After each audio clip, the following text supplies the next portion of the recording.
সকালে ঘুম থেকে উঠে ফ্রেশ হয়ে রেডি হয়ে নিচে খাবার খেতে গেলাম। তারপর চুপচাপ খাবার খেয়ে যখনই বাসা থেকে বেরোতে যাব তখনই আব্বু বলল, কিরে কোথায় যাচ্ছিস? কেন অফিসে? মাথা খারাপ? আজকে তোর বিয়ে আর তুই কিনা যাবি অফিসে? হ্যাঁ বিয়ে মানে? বাবা বিয়ে। এখন রুমে যা। আমি আর কিছু না বলে রুমে গেলাম। নীলা ম্যামকে কল দিলাম। কিরে ফকিন্নি, কল কেন দিলি? ফকিন্নি হলে বিয়ে কেন করছেন? আমার ইচ্ছে তাই বিয়ে করছি। কিন্তু আমার তো আপনাকে বিয়ে করতে একদম ইচ্ছে নেই। এই জন্য করছি। এসব কথা বাদ দিয়ে কি বলবে বল। ম্যাম এখনো সময় আছে। আমার মতো 2 টাকার চাকর ক্ষেত ছোট লোককে বিয়ে করবেন না। শুধু একটাবার বলেন আপনি বিয়েতে রাজি না, তাহলে আমি বাকিটা দেখে নেব। কিন্তু আমি বলবো 100 বার তোকে বিয়ে করব। ওকে ফাইন, তাহলে বিয়েটা হচ্ছে। পরে কিন্তু এটার জন্য আফসোস করবেন না। ওটা কে করে দেখা যাবে। এই বলে নীলা ফোন কেটে দিল। আর আমি রাগে ফোনটা আসার মার থেকে মারলাম না। বিছানায় শুয়ে থাকলাম, ভাবতে লাগলাম নীলা ম্যাম আসলে কী করতে চাইছে। আগে যা কিছু করেছে ওগুলো কি কম না? চাইলে তো আরও অত্যাচার করতে পারে আমার উপর, কারণ চুক্তির আরও 4-5 মাস বাকি। তাহলে কেন আমাকে বিয়ে করছে সে? এইভাবে নানা কথা ভাবতে ভাবতে আমার মাথা ব্যথা শুরু হয়ে গেল। অথচ এখনও মাথায় আসে না নীলা ম্যাম কেন আমাকে বিয়ে করতে যাচ্ছে। হঠাৎ করে দরজার সামন থেকে কে বলে উঠল, এখনো রুমে এসে শুয়ে থাকবার সময় নাকি? আমি দরজার দিকে তাকিয়ে দেখি রুহি। তো কি করব, অফিসে তো যেতে দিল না। কি করবি মানে? বিয়ের জন্য তৈরি হয়ে নে। আব্বু তাড়াতাড়ি তৈরি হয়ে যেতে বলছে। আর হ্যাঁ, কাউ কিছু বলতে মানা করেছে। এই বলে রুহি চলে গেল। আর আমি ইচ্ছে না থাকার পরেও আলমারি থেকে একটা পাঞ্জাবি বের করে পরে নিচে গেলাম। কিরে মেয়েদের মতো এত কি করছিলি? তৈরি হতে এতক্ষণ লাগলো কেন? হ্যাঁ কিছু না, এমনি। আচ্ছা তাহলে চল। এই বলে সবাই মিলে বাসা থেকে বের হয়ে গাড়ি নিয়ে নীলাদের বাসার উদ্দেশ্যে রওনা দিলাম। কিছুক্ষণ পরে নীলাদের বাসায় পৌঁছে যাই। সব নিয়মকানুন শেষ করে আমাদের বিয়েটাও হয়ে গেল। আমার কাছে এখনও সব কিছু স্বপ্নের মতো লাগছে, কারণ যে আমাকে 2 চোখে দেখতে পারে না, কথায় কথায় অপমান আর থাপ্পড় দেয়, সেখানে আমাকে নিজের ইচ্ছেতে বিয়ে করে। আমি কবুল বলার সময় নীলার দিকে একবার তাকাতেই দেখি নীলা মুসকে মুসকে হাসতেছে। মনে হচ্ছে সে আমাকে মন থেকে বিয়ে করছে। কিন্তু আমি জানি এই মেয়ে কেমন। নীলাদের বাসায় দুপুরের খাবার খেয়ে বিকেল পর্যন্ত সেখানেই থেকে নীলাকে সাথে করে আমাদের বাসায় নিয়ে আসলাম। এদিকে নীলা আমাকে বিয়ে করে অনেক খুশি হয়ে গেল, কারণ সে এখন আমাকে যেমন খুশি তেমন অপমান অবহেলা আর আমার উপর প্রতিশোধ নিতে পারবে। নীলা গাড়ি থেকে নেমে আমাদের বাসার দিকে তাকিয়ে অবাক না পুরো অবাক হয়ে গেল, আর মনে মনে বলতে লাগলো, এই ফকিরের বাচ্চাদের বাড়ি এত বড় কেমনে কি? এইদিকে আমি নীলা কেমনভাবে হা করে থাকতে দেখে আস্তে করে তার কানের কাছে বললাম, বউ শোনো, এইভাবে হা করে তাকিয়ে থাকেন না, না হলে মুখে মশা ঢুকে যাবে। আমি কথাটা বলতেই নীলা আমার দিকে রাগি লোকে তাকালো। আয় হায়, বউজান এইভাবে দেখলে তো আমি মরে যাব। আমার কথা শুনে নীলার আগে কটমট করতে করতে আস্তে করেই বলল, তোকে তো আমি পরে দেখে নিব। সমস্যা নেই, সারা জীবন দেখতে পারবা, কোথাও যাব না। কিরে গেটের সামনে দাঁড়িয়ে দুইজনে কি ফিসফিস করছিস? হ্যাঁ কই বাবা, কিছু না। হয়েছে, আর আমতা আমতা না করে বৌমাকে কোলে করে তোর রুমে নিয়ে যা। আম্মুর কথা শুনে আমি আর নীলা ম্যাম আম্মুর দিকে বড় বড় চোখ করে তাকিয়ে থাকলাম।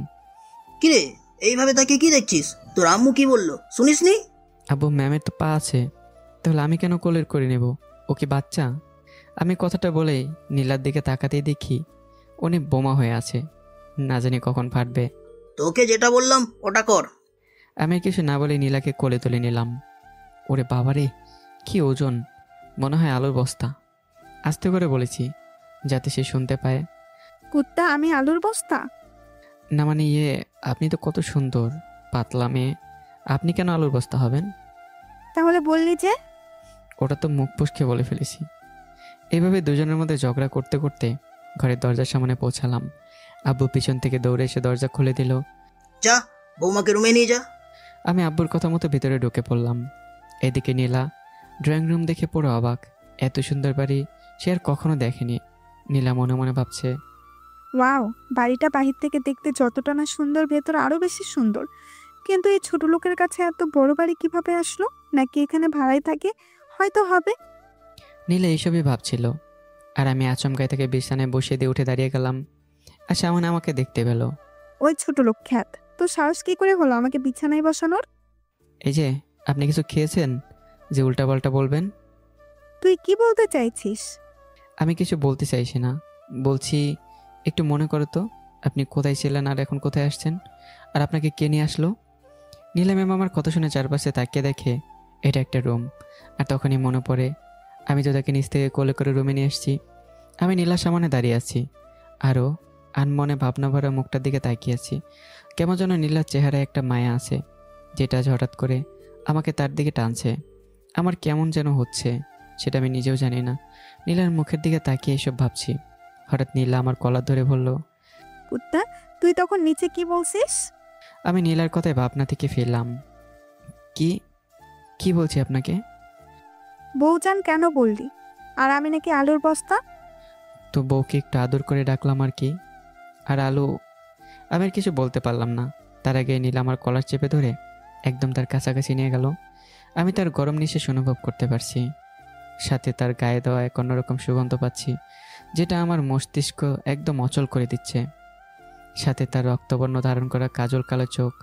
আমি নীলার দিকে তাকিয়ে আছি, আর নীলা আমার দিকে। নীলা কিছু বলতে যাবে তখনই সবকিছু এখন সেরে ফেললে রাতে কি মশা মারবা? হঠাৎ কারো কথার আওয়াজ শুনে নীলা আমাকে ছেড়ে দিল, আর আমি লজ্জা পেয়ে দরজার দিকে তাকিয়ে দেখি এটা আমার বোন রুহি। আহা, কি প্রেম! কাল থেকে তো বলছিলি বিয়ে করবি না, আর এখন রুমে এসে যেতে মন চাইছে না? কুত্তি, তোকে এখানে কে আসতে বলেছে?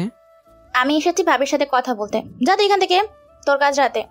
এই বলে রুহি আমাকে ধাক্কা দিয়ে আমাকে রুম থেকে বের করে দিল। আমার রুম থেকে আমাকে বের করে দেওয়া, তাই না?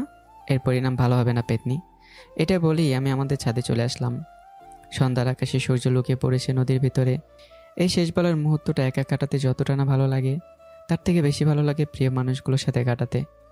আজকের কালচে আকাশের দিকে তাকিয়ে সেই সাদা ধবধবে রঙিন আকাশটাকে খুঁজতে লাগলাম, কিন্তু পেলাম না। জীবনটা এমন হবে কখনো ভাবতে পারিনি। ভাবতে না, আমি কখনো জীবনটাকে এইভাবে চাইনি। আমি সবসময় চেয়েছি সাধারণ হয়ে বাঁচতে, আর সাধারণ হয়ে জীবন কাটাচ্ছিলাম।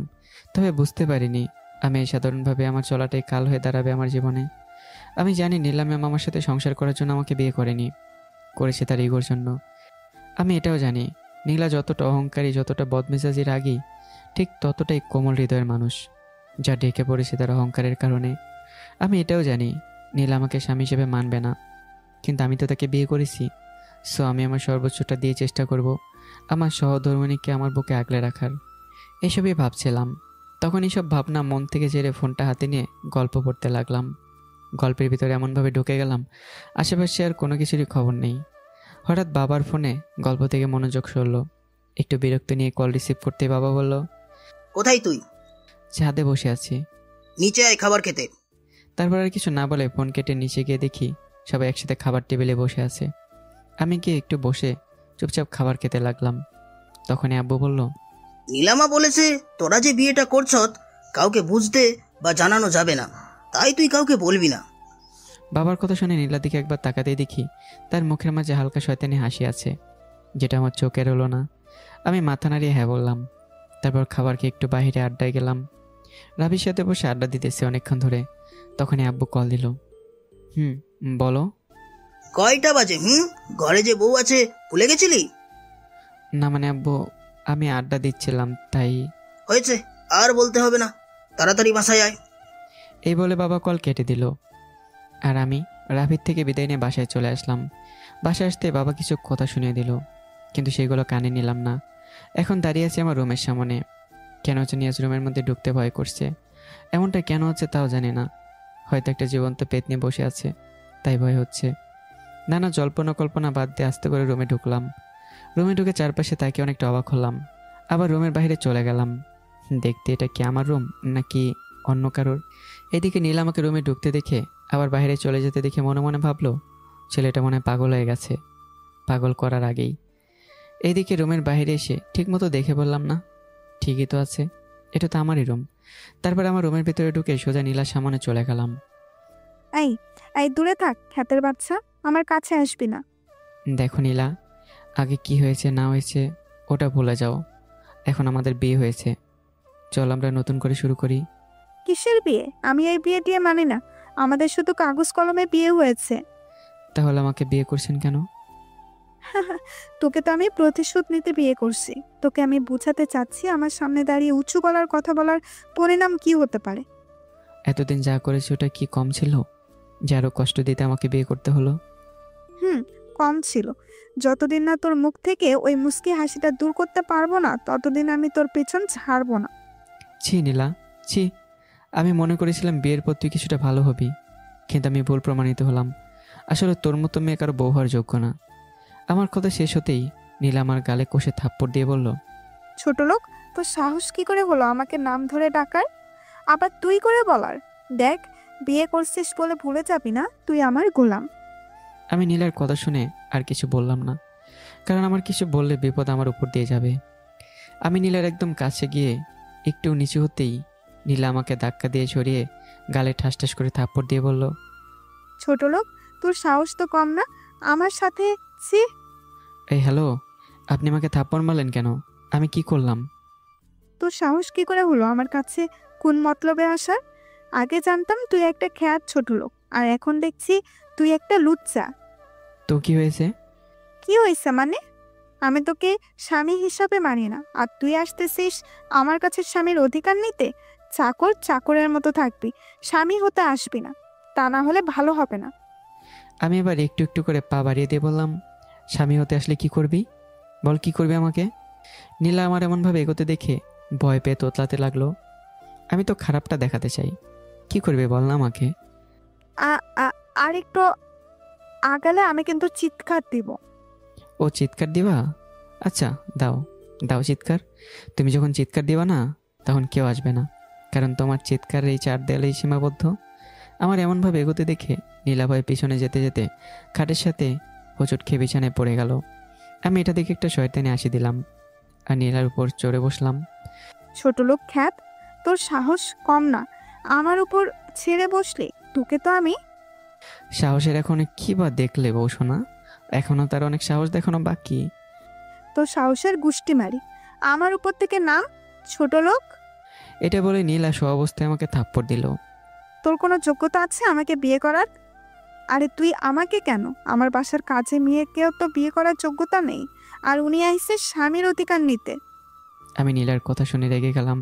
তারপর রাগ কন্ট্রোল করতে না পেরে নীলার দুই হাত চেপে ধরে নীলার মুখের কাছে আমার মুখটা নিয়ে যেতে লাগলাম। নীলা একদম চুপসে গেল ভয়ে। তার মাথা বেয়ে টপ টপ করে ঘাম বেরোতে লাগলো।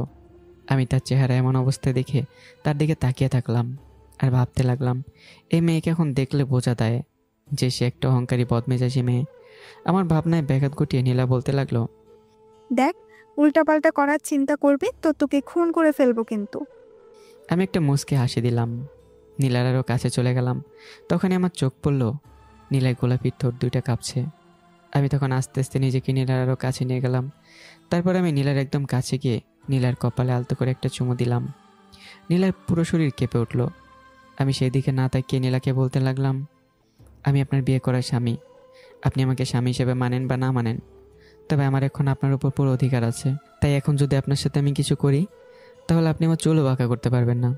কিন্তু আমার এতটা রুচি খারাপ না যে আপনার মতো অহংকারী বদমেজাজি দেমাকি মেয়ের সাথে কিছু করব। আপনি যদি আমাকে আপনার ওই শরীর বিলিয়েও দেন না, তাও আমি তাকিয়েও দেখব না, কারণ আপনার শরীর সাদা হলেও কি হবে? আপনি পুরো একটা নোংরা মনের মানুষ, যার সাথে থাকা যায় বাট ভালোবাসা না। এটা বলে নীলার পাশ থেকে বালিশটা হাতে নিলাম। এই যে তখন একটু নিচে হয়েছিলাম না এই বালিশটা নিতেই, কিন্তু আপনি উল্টো না বুঝে আমাকে কত কথা শোনালেন। এটা বলে আমি উঠতে যাব, তখনই নীলা আমার কলার ধরে আমাকে বিছানায় ফেলে আমার উপর চড়ে বসলো আর বলতে লাগলো, ওই ছোট লোক, তুই জানিস তুই কাকে কি বলছিস? আমি ঠিক মানুষকে ঠিক কথাই বলছি। আমার কথা শুনে নীলা আমার কলার ধরে একদম আমার কাছে চলে আসলো। আরে তোর মতো ছেলেকে 10 বার কিনতে পারবে এমন ছেলে আমার পেছনে ঘোরে, কিন্তু আমি তাদের পাত্তা দিই না। আর কি বললি? আমি নোংরা মনের মানুষ যার সাথে থাকা যায় কিন্তু জীবনভর নয়। আরে আমার এই শরীরটা এত সস্তা নয় যে যেমন খুশি তেমন ভোগ করবে। আর যদি সস্তা হতো তাহলে তুই এতক্ষণে তোর অধিকার পেয়ে যেতি। আমার অধিকার? কিসের অধিকার? আপনার মতো মেয়ের ওপর আমি অধিকার জমাবো? এটা আপনি ভাবলেন কি করে? ওই যে বললাম না, আপনার কাছে টাকা আছে, সুন্দর রূপ আছে, বাট একটা সুন্দর মন নেই। সবখানে টাকার সুন্দর মন দিয়ে হয় না মিস নীলা। কিছু কিছু জায়গায় মন লাগে, যেটা আপনার কাছে নেই। টাকার সুন্দর চেহারা সারা জীবন থাকবে না, কিন্তু একটা সুন্দর মন সেটা সারা জীবনই থাকবে। আর এমন সুন্দর মানুষকে যে কেউ এই বুকে আগলে রাখতে চাইবে। ব্যাস, অনেক হয়েছে। তুই কি বলতে চাইছিস আমি খারাপ মেয়ে? অনেক কিছু বলেছি, তবে আপনি যেটা বুঝবেন ওইটা আপনার মন মানসিকতা। তোর ডায়লগের গুষ্টি মারি। আর তুই অনেক বলেছিস। এখন আমি বলছি, ভেবেছিলাম তোকে আমি আমার আশেপাশে আসতে দিব না, কিন্তু তুই আমাকে অপমান করে আমাকে ইগো হার্ট করলি। আর তুই কি বলছিস, আমি আমার শরীর বিলিয়ে দিলেও তুই কিচ্ছু করবি না। দেখি তুই কি করিস না করিস। আজকে তুই আমার থেকে সব পাবি, যেটা একজন স্বামী তার স্ত্রীর কাছে পায়। দেখুন ম্যাম, আপনি মাথা ঠান্ডা করেন। সব ক্ষেত্রে ইগোতে নিয়ে যান কেন? সরেন, আমার উপর থেকে আমার কষ্ট হচ্ছে। তোকে তো আজ আমি ছাড়বো না। আমি আজকে তোর থেকে স্বামীর অধিকার নিয়ে ছাড়বো। কিসের স্বামী? আমি আপনাকে স্ত্রী হিসেবে মানি না। আর আপনাকে অধিকার দেওয়া তো দূরের কথা। সরেন তো আমার উপর থেকে, আর সহ্য হচ্ছে না। তুই না মানলে কি আমি আর তুই জামাই বউ? এটা কাগজে কলমে হয়েছে। আর আমি আমার অধিকার চাচ্ছি, যেটা তুই দিবি। এটা কখনো সম্ভব না। আগে আদর্শ স্ত্রী হয়ে আসেন, তারপর অধিকার। আমিও দেখি তুই কিভাবে নিজেকে আটকে রাখতে পারিস। এটা বলে নীলা আমার ঠোঁটের উপর ঝাঁপিয়ে পড়ল, আমাকে পাগলের মতো কিস করতে থাকলো। আমি নিজেই নিজের উপর থেকে নিয়ন্ত্রণ হারাচ্ছি।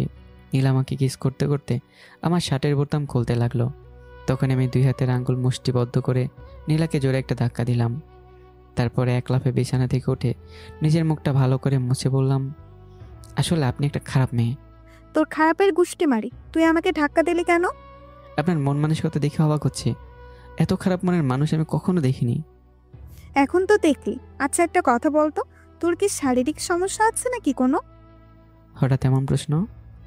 না, আমার কেন জানি মনে হচ্ছে, কারণ আমি ইচ্ছে করে তোকে নিজের করতে চাইছি, কিন্তু তুই কিছু করছিস না। যেই সম্পর্কের কোনো ঠিক নেই, সেই সম্পর্কে গভীর করে কী লাভ? ভালো কথা বলতে পারিস। তবে তুই কাজটা ভালো করলি না আমাকে ধাক্কাটা দিয়ে। এটার জন্য তুই অনেক পস্তাবি। ওটা সময় বলে দেবে। এটা বলে বিছানা থেকে বালিশ নিয়ে আমি সবাই গিয়ে শুয়ে পড়লাম। খবরদার, আমার কাছে আসলে ভালো হবে না। একটু আগে যেটা করতে গেছিলাম ওটা আবেগের বশে করতে গেছিলাম। তা না হলে তোর মতো ছোট্ট লোক ছেলেকে কে যাবে? কে আসছিল ওটা তো একটু আগেই দেখলাম। এটা বলে কানের ভেতর হেডফোন গুঁজে দিয়ে গান শুনতে লাগলাম। আমি তো প্রথমে সব কিছু বলে নতুন করে শুরু করতে চেয়েছিলাম, কিন্তু যে চায় না সব নতুন করে শুরু করতে, তার সাথে কিসের আপোষ? সে তার মতো থাকুক, আমি আমার মতো। তবে চেষ্টা তো করবো একটু লাইনে আনার। এদিকে নীলা মনে মনে ভাবে, ছি, আমি রাগের বশে ওই ছোট লোকের সাথে এসব কি করতে গেছিলাম। যাক, ভালোই হয়েছে। যাই বলি, ছোট লোকটাকে মানতে হবে অনেক লয়াল। তবে এত ভালো হয়ে কি লাভ? শালা যতটা যোগ্যতা নেই তার থেকে বেশি ভাব দেখায়, আর আমাকে অপমান করে যখন তখন। আমি সব কিছুর শোধ নেব, এটা আমার কথা। সকালবেলা মুখের উপর পানি পড়তেই হক চুকে ঘুম থেকে উঠে গেলাম। আর চোখ ডলে সামনে তাকে দেখি নীলা ম্যাম দাঁড়িয়ে আছে হাতে গ্লাস নিয়ে। কি সমস্যা? মুখে পানি কেন মেরেছেন? কথা বলতে নীলা ম্যাম আমার গালে কষে থাপ্পড় দিয়ে বলল, মুখ সামলে কথা বলবি। আমি তোর ম্যাম, সবসময় নিচু গলায় কথা বলবি। আমি গালে হাত দিয়ে তার দিকে চোখ বড় করে রইলাম আর মনে মনে বলতে থাকলাম, শালি কথার আগে তার হাত বেশি চলে। ইচ্ছে করে হাত পা ভেঙে বসে রাখি। আপনি আমার ম্যাম, ওটা অফিসে, সেটা বাসায় নয়। ও চান্দু, তুমি কি কন্ট্রাক্ট ভুলে গিয়েছো? এবার মাথা নিচু করে বসে রইলাম। এখন আর বেডের মতো বসে না থেকে ফ্রেশ হয়ে রেডি হো, অফিসের টাইম হয়ে যাচ্ছে। আমি কিছু না বলেই চুপচাপ ওয়াশরুম থেকে ফ্রেশ হয়ে রেডি হয়ে নিচে গিয়ে নাস্তা করতে লাগলাম। তারপর নাস্তা করে যখন বাসা থেকে বেরোতে যাব, তখন পিছন থেকে নীলা বলল, ওই, কোথায় যাও? অফিসে। দাঁড়াও, আমি আসতেছি, তুমি একসাথে যাব। ঠিক আছে বলে বাসা থেকে বের হয়ে গ্যারেজ থেকে গাড়ি বের করে গেটের সামনে থামালাম।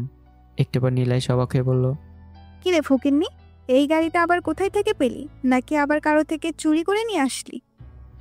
ওটা যেভাবেই হোক না ম্যাম, আমি আপনার জন্য নিয়ে এসেছি।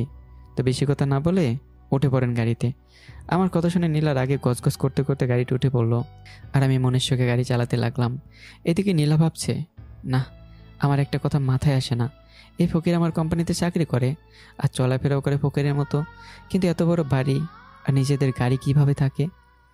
এমন কথা ভেবে নীলা আমাকে প্রশ্ন করেই বসলো, আচ্ছা ফকিন্নি, তোকে তো দেখে মনে হয় না তোরা এতটা বড়লোক, কিন্তু তোদের বাড়ি গাড়ি দেখে মনে হয় অনেক টাকা আছে। এটা কিভাবে? ম্যাম, এইসব আমার বাবার, আমার না। আমার বাবা অনেক বড় লোক, কিন্তু আমি না। আমি তোর কথার কিছুই বুঝতে পারছি না। এত কিছু বুঝতে হবে না। তুই কিন্তু মুখে মুখে তর্ক করছিস, ভুলে যাস না আমি কে। Sorry ma'am. তারপর আর কিছু না ভেবেই গাড়ি চালিয়ে অফিসে চলে আসলাম। নীলা ম্যাম তার কেবিনে আর আমি আমার কেবিনে চলে আসলাম। কালকে না আসাতে অনেক কাজ জমেছিল, তাই দেরি না করে কাজে লেগে পড়লাম। আমি কাজ করতেছিলাম। কি স্যার, কাজ করতে থাকবেন নাকি খাবারও খাবেন? এই কথা শুনে সামনে তাকিয়ে দেখি মিম দাঁড়িয়ে কথাগুলো বলছে। খাবার মানে? একটু ঘড়ির দিকে তাকিয়ে দেখেন। মিমের কথা শুনে ঘড়ির দিকে তাকাতেই দেখি লাঞ্চের সময় হয়ে গেছে। কাজ করতে করতে কখন যে দুপুর হয়ে গেল তা বুঝতে পারিনি। আচ্ছা, আপনি রাফিকে নিয়ে যান, আমার আর একটু কাজ বাকি আছে, ওটা সেরে আসতেছি। ওকে। এটা বলে মিম চলে গেল। এদিকে নীলা কাজ করছিল। হঠাৎ মনিটরে আমাকে মিমের সাথে কথা বলতে দেখে তার মাথায় যেন আগুন ধরে গেল। আজকে অনেক কাজ ছিল, তাই ভাবছিলাম তোকে চালাবো না, কিন্তু তুই নিজেই নিজের বিপদ ডেকে আনতেছিস, আহমদের বাচ্চা। এটা বলে ফোন হাতে নিয়ে আমাকে কল দিল। এদিকে আমি কাজ করছি, তখন ফোন বাজতেই আমি রিসিভ করলাম। ও পাশ থেকে বলল, তাড়াতাড়ি আমার রুমে আয়। এটা বলে কল কেটে দিল। আমি একটু অবাক হয়ে ফোনের দিকে তাকিয়ে দেখি নীলা ম্যাম কল দিয়ে কথাটি বলল।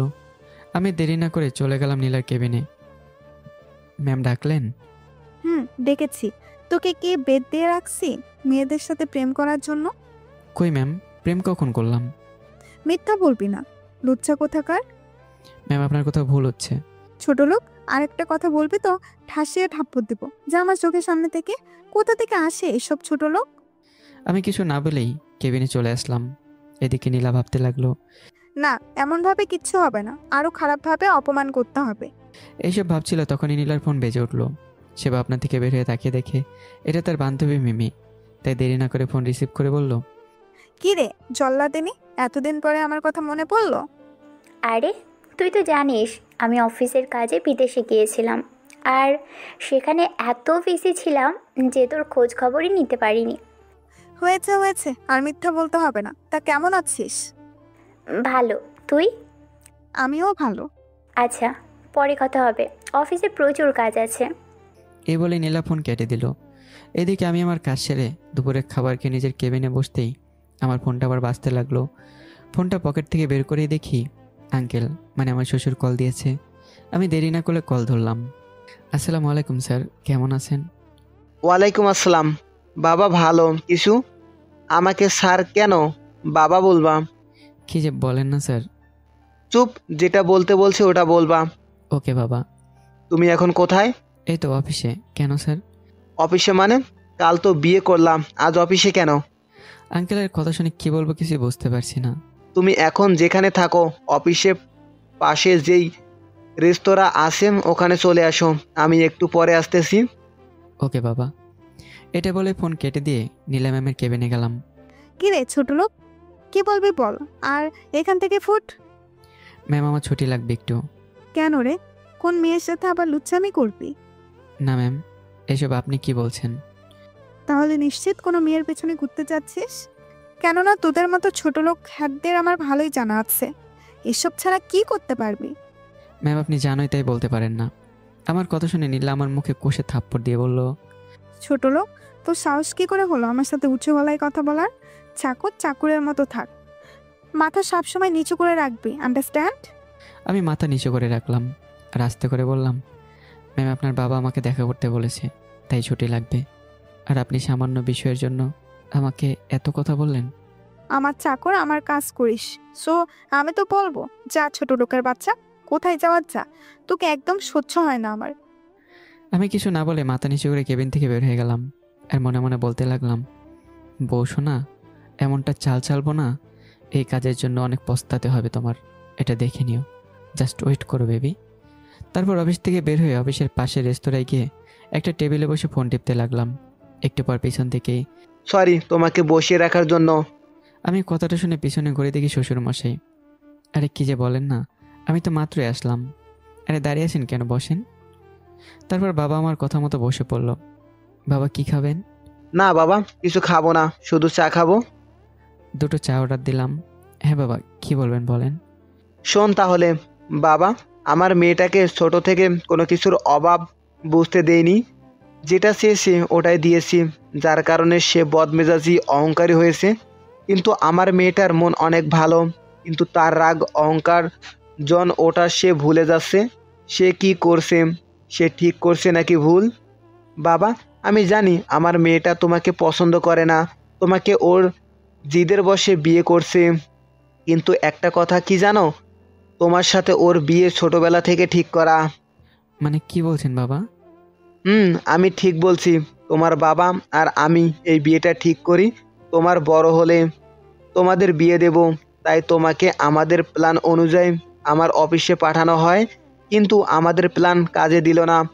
এক তো আমার মেয়ে হয়েছে অহংকারী, আরেক তো সে গরিবদের দেখতে পারে না, যার জন্য তোমাকে সে অপমান করত। আমরা মনে করছিলাম সময় যেতে যেতে তোমরা ঠিক হয়ে যাবে, কিন্তু তোমরা দূরে চলে যাচ্ছ, তাই তোমাদের বিয়ে দিয়ে দিলাম। আসলে বাবা, তোমার কাছে আমি অপরাধী, আমি তোমার জীবনটা নষ্ট করে দিলাম। আরে কি যে বলেন না বাবা, আপনি কেন আমার জীবন নষ্ট করতে যাবেন? আপনারা তো আমাদের ভালোর জন্য আমাদের এক করেছেন, তাই না? আমার কথা শুনে বাবা আমার হাত দুটো শক্ত করে ধরে বলল, তোমার কাছ থেকে এমন কথা আশা করেছিলাম। তুমি কি পারবে না আমার মেয়েটাকে আগলে রাখতে? পারবে না তার অহংকার, রাগ, জেদ ধুলো মিশিয়ে দিতে? তুমি কি পারবে না বাবা আমার মেয়েটার পাশে সারা জীবন ছায়া হয়ে থাকতে? এবার আমি শ্বশুরের হাতের উপর হাত রেখে বলতে লাগলাম, বাবা, আমি জানি না আপনার মেয়েকে আগলে রাখতে পারবো কি না, জানি না আপনার মেয়ের পাশে সারা জীবন ছায়া হয়ে থাকতে পারবো কি না। হ্যাঁ, আমি তাকে আগলে রাখতে চাইবো, সারা জীবন চাইবো তার ছায়া হয়ে থাকতে। কিন্তু বাবা, উনি যদি না চায় তাহলে আমি থাকতে পারবো না। তবে আপনাকে কথা দিচ্ছি, আমি আপনার মেয়ের সকল অহংকার, জেদ, ইগো মাটিতে মিশিয়ে দেব। বাবা, দোয়া রইল তুমি যেন সারা জীবন আমার মেয়েকে নিয়ে সুখে থাকো।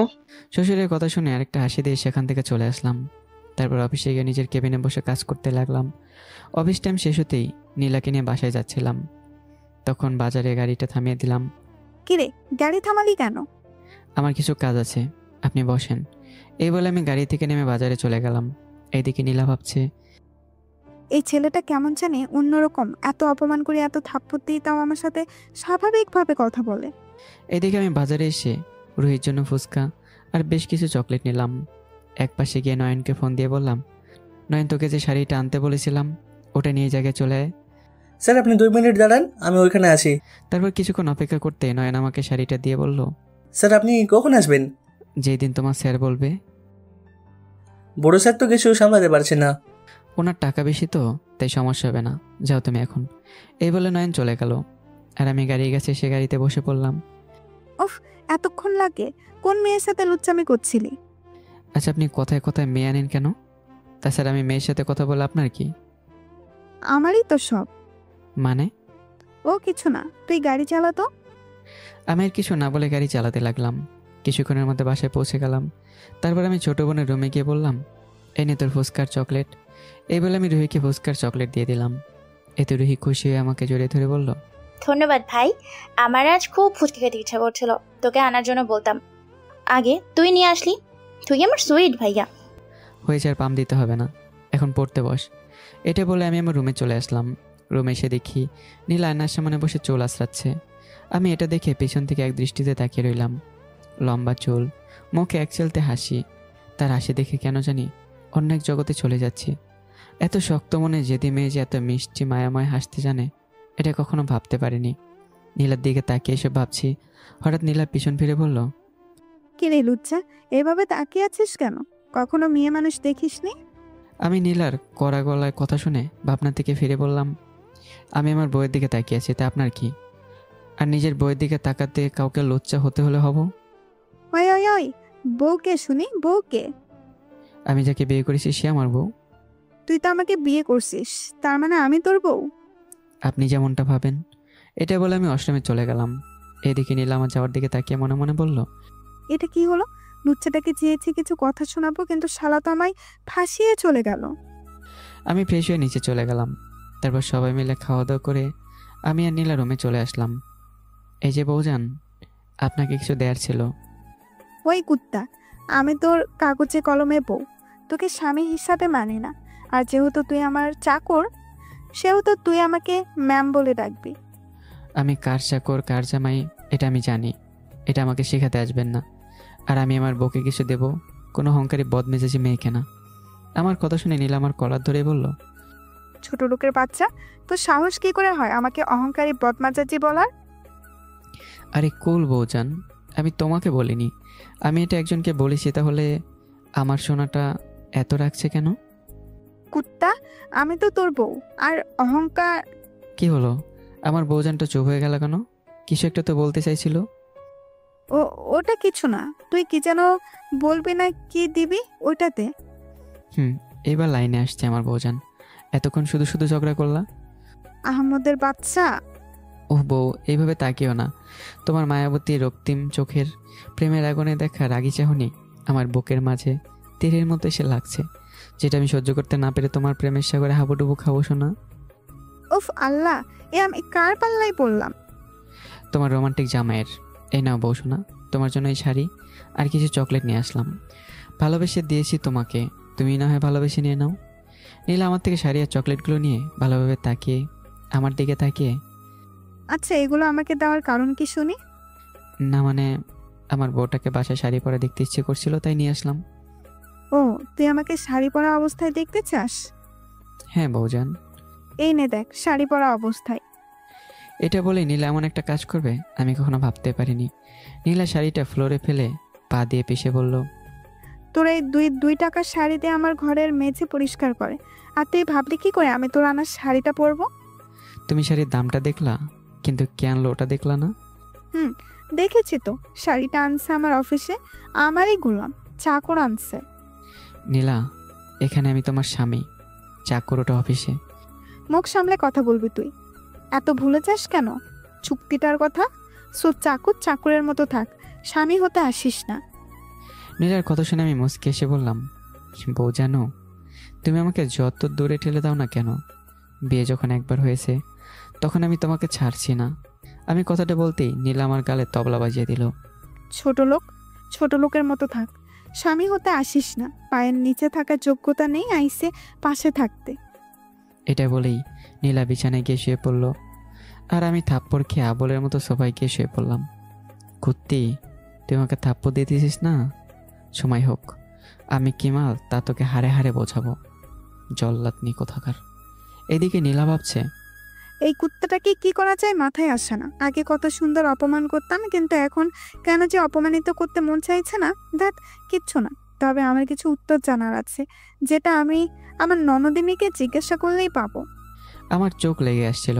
তখন আমার পকেটে থাকা ফোনটা বেজে উঠলো। আমি ফোন হাতে নিয়ে দেখি অচেনা নাম্বার, তাই কেটে দিলাম। কিন্তু আবার করলো, আমি আবারও কেটে দিলাম। একটু পর আবারও সেম নাম্বার থেকে ফোন দিল। এবার কল ধরলাম, হয়তো কোনো জরুরি কল হবে। আমি কল ধরতে ওপাশ থেকে মেইলি কণ্ঠে বলে উঠলো, এই যে মিস্টার, কি সমস্যা আপনার? ফোন কেটে দিচ্ছেন কেন? কি আপনি? আর ফোন কেন দিতেছেন? আমি তোমার অতি কাছের মানুষ, তোমাকে ফোন দিলাম তোমার সাথে প্রেম করার জন্য। ফাজলামো বাদ দিয়ে কী বলবেন সেটা বলেন। আই লাভ ইউ জান। হোয়াট? এসব কি বলছেন? জানা নেই চেনা নেই, অথচ ডিরেক্ট প্রপোজ? তা আপনার মাথার নাট বল্টু কি সব ঢেলা? বেবি, আমি তোমাকে চিনি, তাই তোমাকে প্রপোজ করলাম। আর হ্যাঁ, আমার নাট বল্টু ঢিলা শুধু তোমার জন্য। দেখুন, আর বিরক্ত করবেন না, বাই। এটা বলে ফোন কেটে সাইলেন্ট করে ঘুমাতে যাব, তখনই নীলার দিকে চোখ গেল। নীলা আমার দিকে কেমন করে যেন তাকিয়ে আছে। আমি নীলার দিকে তাকাতেই নীলা অন্যদিকে ঘুরে গেল। তা আমি আর কিছু না বলেই ঘুমিয়ে পড়লাম। সকালে উঠে প্রতিদিনের মতো ফ্রেশ হয়ে নাস্তা করে নীলা কিনে অফিসে গেলাম। অফিসে আমি আমার কেবিনে, নীলা তার কেবিনে। কিছুক্ষণ কাজ করার পরে আমার ফোনে একটা কল আসলো। হ্যালো, বলো কি বলবা? স্যার, একটা সাইন করার ছিল, আর কিছু বলার ছিল। ওকে, তোমরা এখন কোথায়? এই তো আপনার অফিসের নিচে রোস্তরায় বসে আছি। ওকে, ওখানে বসো, আমি আসছি। এটা বলে আমি কেবিন থেকে বের হয়ে অফিস থেকে বের হতে লাগলাম। এদিকে আমার খেয়ালই ছিল না নীলার থেকে অনুমতি নিতে। অন্যদিকে আমাকে উঠ করে অফিস থেকে বের হতে দেখে নীলা তো রেগে গেল আর বলতে লাগলো, শালা ছোট লোকটার কত বড় সাহস, আমারে না বলে অফিস থেকে বের হয়ে যাচ্ছে। দাঁড়া, তোর একদিন কি আমার একদিন। এটা বলে নীলা আমার পিছন পিছন বেরিয়ে এলো। এদিকে আমি রেস্টুরেন্টে গিয়ে তাদের সামনে যেতে তখন নয়ন বলল, স্যার আসেন, বসেন এখানে, এই ফাইলটিতে সাইন করা লাগবে। আমি বসে পড়লাম, তারপর সাইন করে দিলাম। স্যার, আব্বাস চাচা এসেছে, ওনার কিছু টাকা লাগবে। তা তো তুমি দিতে পারো। স্যার, উনি নাকি আপনাকে দেখবে, অনেকদিন দেখা হলো না তাই। আচ্ছা, উনি আসছে তাহলে কই? নয়ন একটু বাইরে গিয়েছে, আসবে, আপনি বসেন। এদিকে নীলা আড়াল থেকে বলতে লাগলো, এটা কি করে সম্ভব? এনজি গ্রুপের বিয়ের সাথে আমার আবার কোন কাজ? এক ফাইলে সাইন অন দিচ্ছে, এসবের মানে কি? তার মাথায় কিছুই ঢুকছে না। এদিকে আমি কিছুক্ষণ বসে থাকতেই আব্বাস চাচা আসলো। আমি সালাম দিলাম। চাচা কেমন আছেন? ওয়ালাইকুম আসসালাম। আলহামদুলিল্লাহ, তুমি কেমন আছো? আলহামদুলিল্লাহ। নয়ন, 20 লাখ টাকার চেকটা দাও চাচাকে। আরে আরে বাবা, এত টাকা লাগবে না তো আশ্রমের জন্য, এটা তো পুরো বছরের খরচ। চাচা আমি দিয়েছি। আর হ্যাঁ, আপনি বাচ্চাদের ভালো কাপড়, খেলনা আর যা যা লাগে সব নতুন করে দিবেন, কারো যেন কোনো কমতি না থাকে। ওকে বাবা। বাবা একদিন আশ্রমে যাও, ওখানে ছেলেমেয়েরা তোমাকে অনেক মিস করে। চাচা সময় পেলে আসবো। ওকে বাবা, এখন তাহলে আসি। এ বলে চাচা চলে গেল। এখন তাহলে আপনাদের চাচার পরিচয় দেই। চাচা হলো এতিমখানার দেখাশোনা করে, আর এতিমখানা আমার বাবা প্রতিষ্ঠা করেছে। চাচা যেতেই নয়ন আমাকে বলে, স্যার কালকে এই কোম্পানির সাথে মিটিং আছে। এসব আমার দেখার বিষয় না, আমি দেখতে পারবো না। তোমার স্যারকে বলো এই ফাইলে আমার সাইন লাগতো, আমি দিয়েছি। এটাই বলে আমি সেখান থেকে বের হয়ে অফিসের কেবিনে এসে বসতেই নীলার কেবিন থেকে ডাক পড়লো। তখন মনে পড়লো আমি তো তার থেকে অনুমতি নিয়ে যাইনি। আল্লাহ, ডাইনিটা কী করে কে জানে। এটা বলে আমি নীলার কেবিনে চলে গেলাম। আমি কেবিনে ঢুকতেই নীলা আমার গালে তওলা বাজিয়ে দিল। আমি গালে হাত দিয়ে মাথা নিচু করে দাঁড়িয়ে আছি। ছোট লোক, কার অনুমতি নিয়ে অফিস থেকে বের হচ্ছিস? আসলে ম্যাম, আমার ভুল হয়ে গেছে।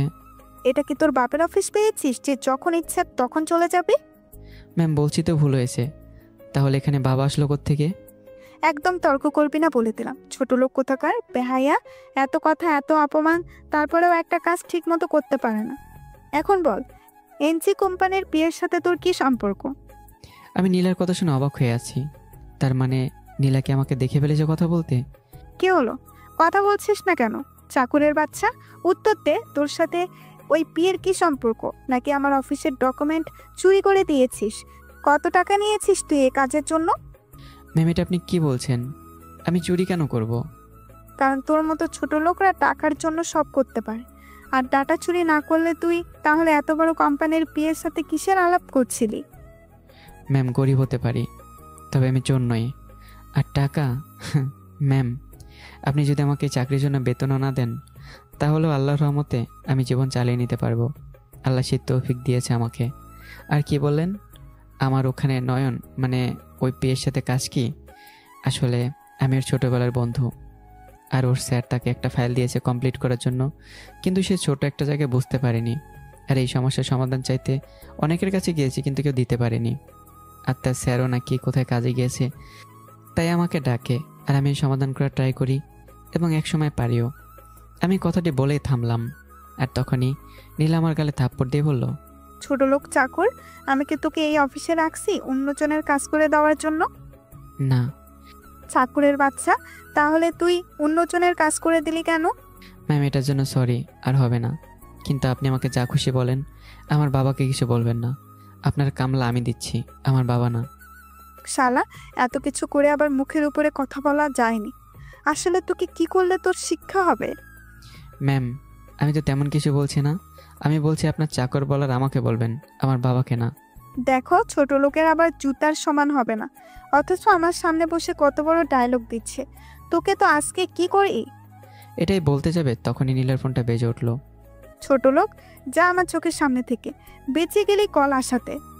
আমি নীলার কথা শুনে কিছু না বলে চুপচাপ আমার কেবিনে এসে হাঁপ ছেড়ে বাঁচলাম। যাক বাবা, ডাইনিটারে যেমন রাগালাম তেমন রেগে গেল। ভাগ্য ভালো কল আসছিল, নাহলে তো আমি শেষ। এদিকে নীলা ফোন রিসিভ করে বলল, তুই আর কল দেওয়ার সময় পেলি না মিমির বাচ্চা? কেন, কি হয়েছে? তোর জন্য ওই ছোট লোকটাকে অপমান করতে পারলাম না। কি, তুই এখনো ওই ছেলেটাকে অপমান করিস? শালার অনেক দেমাক, আমাকে একটু পরিমাণ সম্মান করে না, আর মুখে যা আসে তাই বলে। তাই তো তাকে একটু শিক্ষা দিচ্ছি। তা এই শিক্ষাটা কি এখনো দিতে পারলি না? না রে দোস্ত, শালা কিছুতেই শিক্ষাটা পাচ্ছে না। এত অপমান, এত অত্যাচার, তারপরেও আমার কাছে মাথা নত করেছে।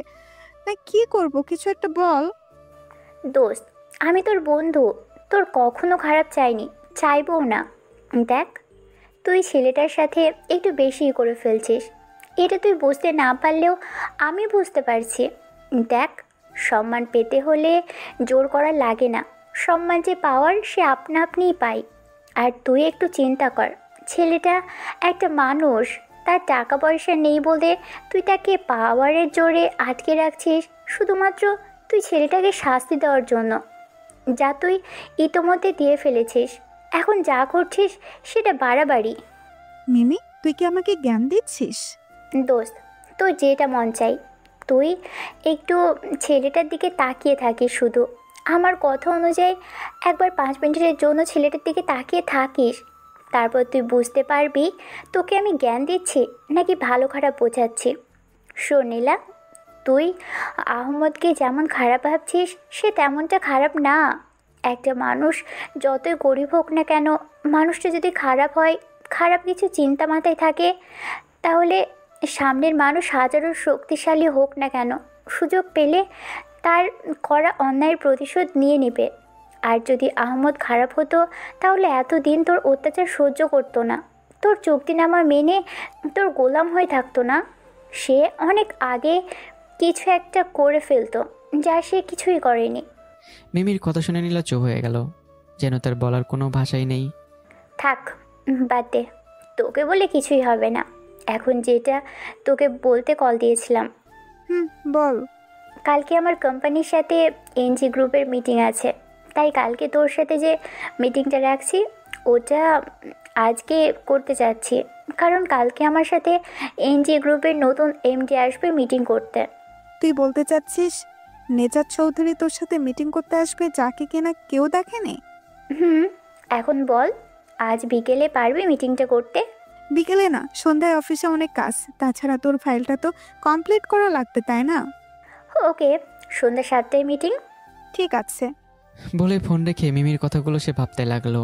নীলা ভাবতে লাগলো, আচ্ছা মিমি যে বললো আসলে কি আমি ছেলেটির সাথে বেশি বেশি করে ফেলছি? এটা বলে নীলা মনিটরে আমার দিকে তাকালো। প্রায় অনেকক্ষণ তাকিয়ে আমাকে কল দিয়ে তার কেবিনে আসতে বলল। আমি কিছু না বলে ম্যামের কেবিনে গেলাম, মাথা নিচু করলাম। ম্যাম কিছু বলবেন?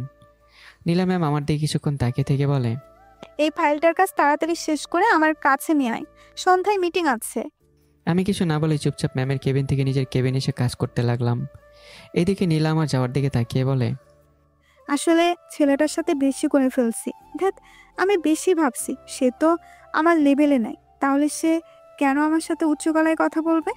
আমি যা করছি বেশ করছি, এইবার থেকে শুধু দোষ করলে শাস্তি দিব, আর দোষ না করলে তো বেঁচে যাবে, কারণ আমি তো আর অতটা নিষ্ঠুর না যে মানুষের কষ্ট দেখেও একটু মায়া হবে না। সন্ধ্যায় সবাই যখন অফিস শেষ করে বাসায় যাচ্ছে তখন আমি ফাইল রেডি করছি মিটিং করার জন্য। আর পুরো দিন চলে গেল এই ফাইলটা রেডি করতে, অনেক জটিল ছিল তো, তাই আমি ফাইলটা গুছিয়ে নীলার কেবিনে গিয়ে বললাম, ম্যাম এই নিন আপনার ফাইল, সব ঠিক আছে কিনা দেখেন। তারপর নীলা ফাইল দেখে। ঠিক আছে, তুই গাড়ি বের কর, আমি আসতেছি। তারপর আমি গাড়ি বের করে গাড়িতে বসে থাকলাম। এদিকে নীলা কিছুক্ষণ পরে হাতে আরও 2টা ফাইল নিয়ে গাড়িতে বসে পড়লো। তারপর আমি গাড়ি চালাতে লাগলাম। ম্যাম মিটিং কোথায় হবে? এই রেস্টুরেন্টে চল। তারপর আমি আর কিছু না বলেই ওই রেস্টুরেন্টে কিছুক্ষণের মধ্যে পৌঁছে গেলাম। তুই এখানে থাক, আমি মিটিংটা করে আসি। এটা বলে নীলা ফাইলটা নিয়ে চলে গেল রেস্টুরেন্টের ভিতরে। আর আমি দিয়ে গাড়ি পার্ক করে গাড়ির সাথে হেলান দিয়ে ফোন টিপতে লাগলাম। এদিকে নীলা ম্যাম রেস্টুরেন্টে ঢুকেই চারপাশে তাকাতেই দেখতে পেল তার থেকে কিছু দূরে একটা টেবিলে একা বসে আছে মিমি। নীলা ম্যাম আর দেরি না করে মিমির কাছে গিয়ে বলে, সরি দোস্ত, লেট করে আসার জন্য সরি, আজ কাজ একটু বেশি ছিল তো তাই। আরে সমস্যা নেই, তা তুই কি একা আসলি? না, ওই ছোট লোকটাও আসছে, বাইরে দাঁড় করিয়ে আসছি। কেন?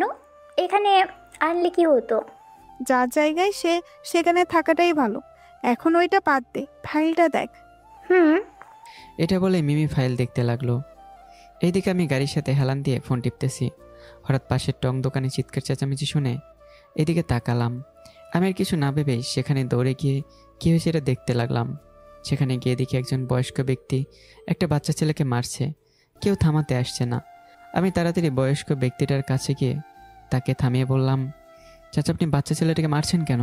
আরে ভাই আর বলিয়েন না, এই ছেলেটা একটা চোর। লোকটির কথা শুনে আমি ছেলেটার দিকে তাকাতেই দেখি ছেলেটা কান্না করতে করতে বলতে লাগলো, বিশ্বাস করেন ভাই, আমি চুরি করতে চাইনি, আমি চোর নই।